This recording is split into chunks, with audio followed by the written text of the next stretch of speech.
Hey guys, welcome. Jeff here with Cassidy and Matt. We are in Harrow, Ontario today, and if you're new to the channels, make sure you subscribe, you like, and you hit the notification bell.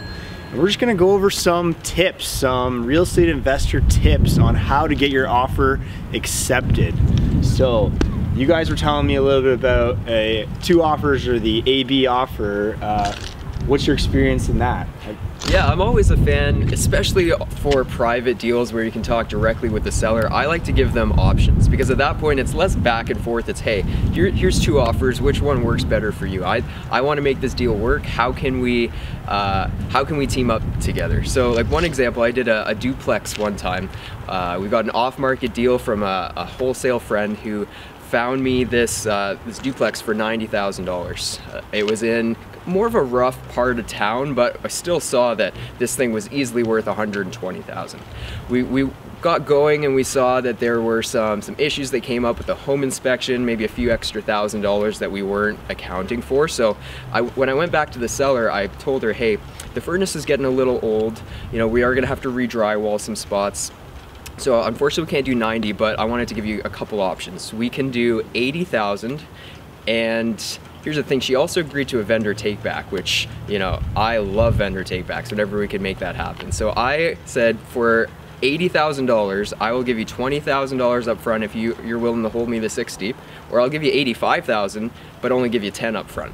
And this was a short-term turnaround. I knew we were holding it for 5 or 6 months, so to me it didn't really make much of a difference. I needed to either raise 10,000 plus renos or 20,000 plus renos, but if I could save 5,000 bucks, it worked. But I was happy with A and B. I just let her choose. She actually chose for 80,000, so we ended up making $5,000 more than we would have, and the only consequence is I had to go raise an extra 10,000. But when the profit margin, I made my investors 150% on that one. I might have overpaid my investors a little bit, but when the profit margins are that great, I don't mind, you know, raising an extra $10,000 to make the deal happen.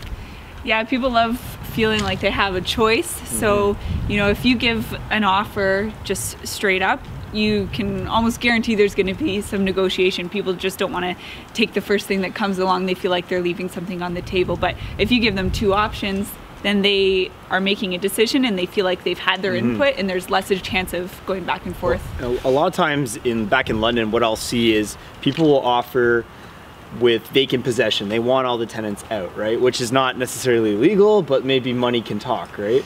But I've also seen with the AB offer of, we will take it as is for this amount, but with the tenants out, we will pay you more. Now you kind of put the ball in the seller's court.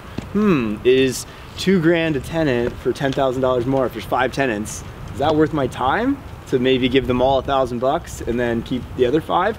Or do I just take the lower offer or something like that? So I think it all comes down to knowing the story of why they're selling and like, can you solve their problem potentially with this AB offer? I've also seen stuff like, we've actually created problems they didn't think they knew about, but we knew we could handle. Like we'll handle everything in the backyard for this amount of money, and then we can also like have AB offers on that if they don't want us to like take the tires out and all that, right? But oh, you don't want? Okay, fine, we'll offer less now. Yeah, it's a great point. This deal that Matt was talking about, we knew that she wanted to sell because she's renovating her kitchen in her house in Toronto. So you know the story. So we knew she wanted more cash. She wanted $20,000 to do her renovation. So because of that, we were able to get. It's so key, guys. If you can figure out the story, it's amazing.